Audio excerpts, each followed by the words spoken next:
मियाँ साहब, जब आपने ये सारी बातें, मेन तो बात हो रही है कि प्रोविंसेस बनने चाहिए, सबका ओपिनियन भी है। मेरा नाम अंजुम निसार है, I am former president Karachi chamber.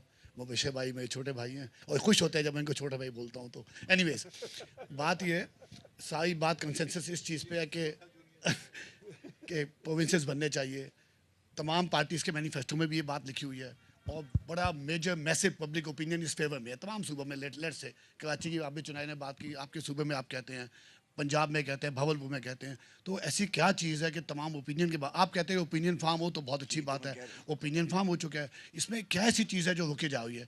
Secondly, आपने लिखा है भाई, एक बहुत अच्छी बात है आप कराची तशरीफ लाए और चौधरी लुबनान साहब ने बात की और बातें बड़ी दिल को लगी और इतनी बड़ी तादाद में लोग कम आते हैं, लोग ज़्यादातर आते हैं और ये चीज़ पे वो इस और ये बड़ी अच्छी बात है और आने नेक्स्ट मीटिंग्स भी होनी चाहिए। मैं भी नेक्स्ट टाइम कोशिश करूँगा आपको इनवाइट करूँ, लोग जो आज मौजूद हैं उनके अलावा दूसरे लोग भी मौजूद हों, ताकि जो आपकी चीज़ है मेन चैलेंजेस अपॉर्चुनिटीज़ कैसे निकलेंगी। आज का यंग आपने कहा कि बाहर जाना चाहता है। पाकिस्तान आज is the only country in the world जहाँ अनफॉर्चुनेटली या फॉर्चुनेटली हेमिटेंस बढ़ चुकी हैं, एक्सपोर्ट्स कम है। 78 साल बाद $30 बिलियन में बैठे हैं। जो अब एग्जांपल्स देने की ना स्पीच करने की ज़रूरत है कि वियतनाम क्या है या ये क्या है या ऑस्ट्रिया क्या है। 600 बिलियन डॉलर पे स्विट्ज़रलैंड बैठा है। नीदरलैंड की एक्सपोर्ट $750 बिलियन है। पाकिस्तान की पॉपुलेशन के हिसाब से $12,000 बिलियन बनती है। शायद किसी को आवाज़ ना आई हो, $12,000 बिलियन अगर हॉलैंड की आबादी को पाकिस्तान से पर कैपिटा एक्सपोर्ट लें। तो ऐसी क्या चीज़ें, हम अपॉर्चुनिटीज़ तो देखें। देखिए पॉपुलेशन रुक नहीं हुई है, बढ़ती जा रही है। 2047 में अभी वज़ीर ख़जाना साहब तशरीफ लाए थे लास्ट वीक। वो कहते हैं 2047 में पाकिस्तान की इकनॉमी को हम $3 ट्रिलियन देखना चाहते हैं। एक बात लंबी हो जाएगी लेकिन बात बड़ी इंपॉर्टेंट है, मैं समझता हूँ। देखें where we are heading to, यानी कि जब पाकिस्तान 100 साल का होगा इंशाल्लाह 2047 में, तब हमारी मैशियत, उनका प्लान है हम सबका कि $3 ट्रिलियन हो। आज एक बंदा अगर एंटरप्रेन्योर हम क्रिएट करें, आपकी यूनिवर्सिटीज़ हैं, एंटरप्रेन्योर हम क्रिएट करें, एक एक एंटरप्रेन्योर, नेविडिया $5 ट्रिलियन का है। मैंने उनसे कहा कि शायद जब 2047 में एक बंदा शायद $100 ट्रिलियन का हो, एलन मस्क या कोई भी, या आप या कोई जो अमेरिका में बाहर बैठे हैं।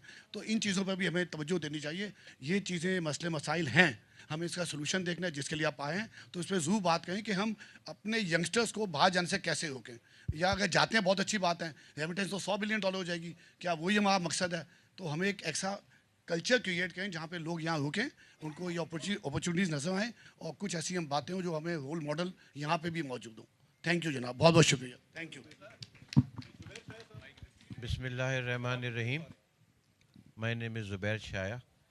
मियाँ साहब, वेलकम टू कराची एंड आपको सुन के बहुत खुशी हुई।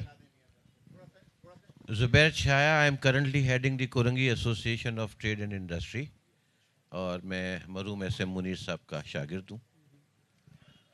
आपने जो टॉपिक आप लेके आए हैं, मैं तकरीबन 3 साल से मुख्तलिफ फोरम्स पे ये बात करता हूँ। अब इस वक्त पाकिस्तान जिस दौराए पे खड़ा है, खुदा ना खास्ता यूँ समझ लें कि एक मरीज़ है जो कैंसर के मर्ज़ में लाहक है, उसको पेनाडोल से ट्रीट नहीं किया जा सकता, उसका प्रॉपर इलाज की ज़रूरत है। एम एच चिनॉय साहब ने बहुत राइटली बात की कि बिज़नेस कम्युनिटी ने फील्ड मार्शल साहब से सूबों के हवाले से जब बात की तो वो 28 सितंबर 2024 था and I was there to raise this issue. और जो मैंने वहाँ कहा था वो मैं एग्जैक्टली नरेट करता हूँ कि पहली गलती जो मेरी नज़र में, ये मेरी अपनी सोच है, वो हुई कि पाकिस्तान बनने के बाद Karachi was the federal capital और पाकिस्तान का जो सफ़र है वो कराची से शुरू होता है। पाकिस्तान की इकोनॉमी कराची से शुरू होती है। पाकिस्तान का इंडस्ट्रियलाइजेशन सितंबर 1947 में कायद आज़म के हाथ से वली का टेक्सटाइल मिल कई फाउंडेशन स्टोन रखने से शुरू होती है और उसके बाद कराची में सनतों का जाल बिछने के बाद पूरे मुल्क में अल्टीमेटली सनतें लगती हैं। हम पोर्ट हैं, कराची सब कुछ था और Karachi is even today the economic backbone of Pakistan. पहला गलत फैसला मेरी नज़र में 1967 में हुआ जब कराची को फेडरल कैपिटल से ख़त्म करके इस्लामाबाद क्रिएट किया गया, जहाँ से कराची को निगलेक्ट करना शुरू किया गया।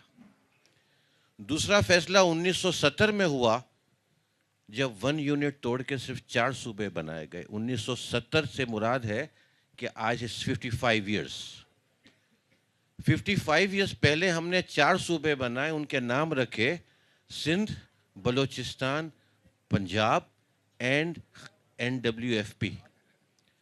अल्टीमेटली सिंधी का सिंध, पंजाबी का पंजाब, बलोची का बलूचिस्तान, और जो एक रह गया था NWFP, वो भी खैबर पख्तूनख्वा।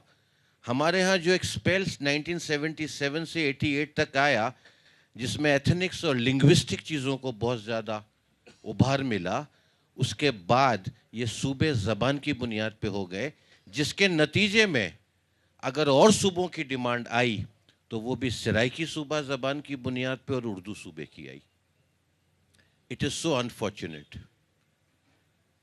हमारी वक्त की सबसे बड़ी ज़रूरत है कि पाकिस्तान को दूसरे मुल्कों की तरह, I don't know the numbers, but we need more provinces. आज क्या सिचुएशन है? एक पॉलिटिकल पार्टी का किला है पंजाब, एक पॉलिटिकल पार्टी का किला है सिंध, एक का है, रखिएगा थोड़ा सा मुख्तसर, एक का है KPK, और एक सूबे में सब मिलके खेलते हैं। Right, this is so unfortunate. Pakistan को अगर तरक्की करनी है तो उसका एक ही सॉल्यूशन है कि हमें एडमिनिस्ट्रेटिव यूनिट्स में जाना होगा, हमें प्रोविंसेस में जाना होगा, और हमें ये अजारादारियाँ ख़त्म करनी होंगी। गवर्नेंस की बात हुई, yes, there is no governance existing in this country, there is no writ of the government on the roads. हमारी जो कौम है, अनफॉर्चुनेटली, मेरी अकल में यह है कि पिछली 3 नस्लें जो है ना, ऐसी पैदा होके बड़ी हो गई हैं। थोड़ा सा मुख्तसर कर ले सर, ऐसी बड़ी होके पैदा हो गई हैं। हमें एक अच्छी गवर्नेंस के जरिए इस कौम का डायरेक्शन ठीक कर सकते हैं हम। Thank you. हम 1-2 क्वेश्चंस और ले लेते हैं, 1-2 क्वेश्चंस और कर लें प्लीज, लेकिन ब्रीफ क्वेश्चंस करें, direct questions. Yes please, Irfan Amanullah साहब, और उसके बाद फिर आपसे क्वेश्चन हो जाएगा। मियाँ साहब, आपने पब्लिक ओपिनियन की बात की, तो इरफान अमानुल्लाह, मैं पेशे के लिहाज से अकाउंटेंट हूँ, शब्बर साहब का शागिर्द हूँ, तो थोड़ा झगड़ा भी चलता रहता है। आपने शागिर्द हो गए, वो मेरे से 2 साल जूनियर हैं, तो आपने पब्लिक ओपिनियन की बात की, तो इंतहाई मुख्तसर सवाल है कि पब्लिक ओपिनियन मैटर करता है या पब्लिक का वोट मैटर करता है? ओपिनियन से ही वोट बनता है ना। वोट बनता है, तो उसका हशर हमने देख लिया पिछले इलेक्शन में। तो पब्लिक ओपिनियन या पब्लिक मैटर इस मुल्क में अब उसकी कोई हैसियत नहीं रही है। तो पहले यह गलतफहमी हम यहाँ पे दूर कर लें।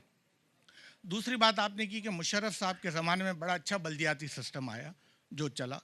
मैं आपको बता दूं, 2 ब्रिज और 3 अंडरपास बनने से कोई शहर तरक्की नहीं कर सकता। मुझे लाहौर का नहीं पता, मगर कराची में उस जमात ने इस मुल्क का, इस शहर का एजुकेशन सिस्टम तबाह कर दिया, हेल्थ सिस्टम तबाह कर दिया, और फिर भी जनरल साहब की वो फेवरेट जमात थी, फेवरेट जमात थी। शब्बर साहब इख्तलाफ करेंगे, उनका हक है। इस मुल्क का एजुकेशन सिस्टम भी तबाह हुआ इस शहर का, और इस शहर का हेल्थ सिस्टम भी तबाह हुआ। ठीक है जी, तो मुझे आप एक बात बताएं सर। हाँ, उससे पहले कराची रिलेटिवली बेहतर था, रिलेटिवली बेहतर था।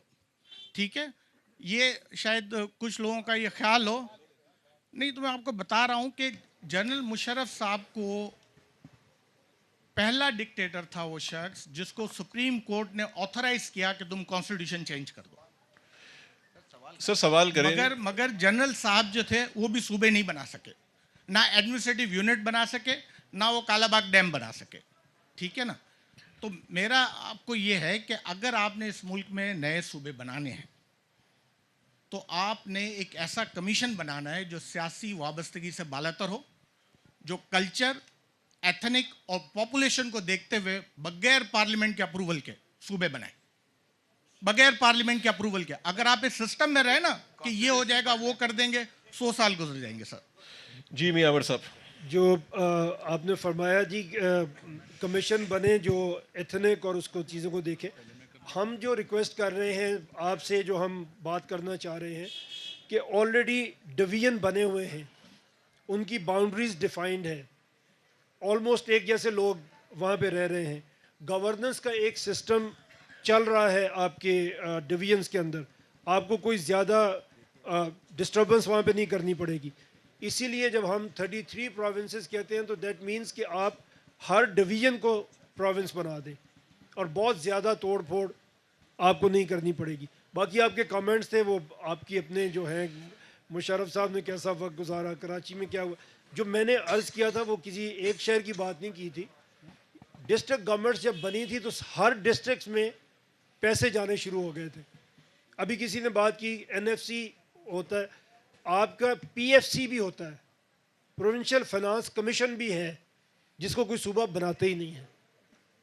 तो वो बनना चाहिए, वो आपका होना चाहिए। और वो बना हुआ था जब आपकी 2001 की लोकल गवर्नमेंट थी, उसमें PFCs थे और वो बैठ के तय भी करते थे कि किस डिस्ट्रिक्ट में कितने फंड्स जाएंगे। काम नहीं कर रहे ना, 140A लोकल गवर्नमेंट का है ना जी, वो डिफरेंट है जी। हम इस तरफ आते हैं, फिरोज शाह साहब, फिर यूनुस जागा साहब। मेरी सिर्फ एक रिक्वेस्ट सबसे अब होगी फ्रॉम नाउ ऑनवर्ड्स कि प्लीज 1 लाइन क्वेश्चन करें सारे, और उसके बाद डायरेक्ट आंसर करें।